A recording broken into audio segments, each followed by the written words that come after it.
Crash Course Instrumentation, Diagnostics, Ep.2, Opens, Shorts, and Equipotentiality, Diagnostic Insights. Welcome back to Crash Course Diagnostics. In this episode, we're revisiting a few familiar electrical concepts, but from a diagnostic point of view. We're going beyond definitions to understand how opens, shorts, and voltage behave in real troubleshooting scenarios. This is where a lot of new techs get tripped up. You take a measurement, and the result doesn't make sense. Let's fix that. What's an open? An open is a break in the circuit. Nothing flows through it. Pretty simple, right? But here's where it gets tricky. Even though no current flows, you might still see voltage across the open. Why? Because there's no path for current, but there is a potential difference.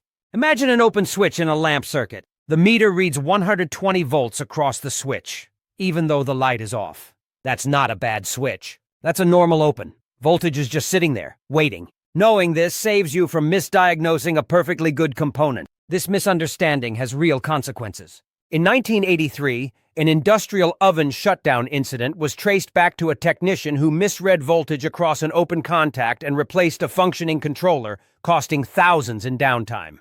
What's a short? A short is a connection where there shouldn't be one. A near-zero resistance path between 2 points. When something is shorted, current takes the path of least resistance. But what do you see on your meter? Almost always 0 volts across the short. Why? Because both sides of the short are now at the same potential. One historical example. In 1974, an electrical failure aboard a commercial airliner was later attributed to a misdiagnosed short in a cabin wiring harness. A tech had repeatedly measured 0 volts across the circuit and assumed it was dead, when in fact, a pinched wire had bypassed the load entirely. The issue caused partial loss of power to navigation displays and led to new aircraft inspection protocols. Equipotentiality. Equipotentiality means if 2 points are directly connected by a low-resistance path, they will have the same voltage. That means no voltage difference between them, and your meter will show 0.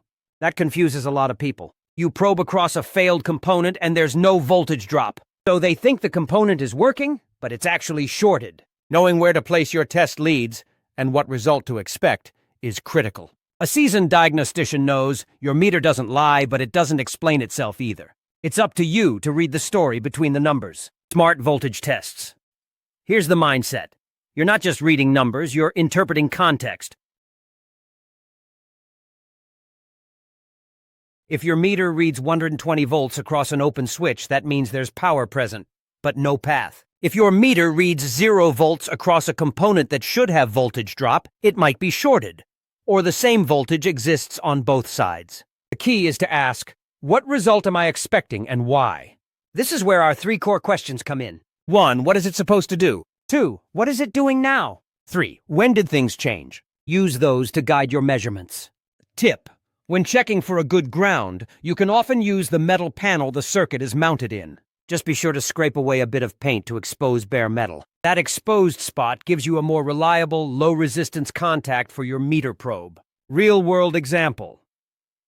Let's say you have a motor control circuit that won't start. You test across the output relay contacts and see 0 volts. Does that mean it's on or off? Well, what should you see if it's energized? What should you see if it's not?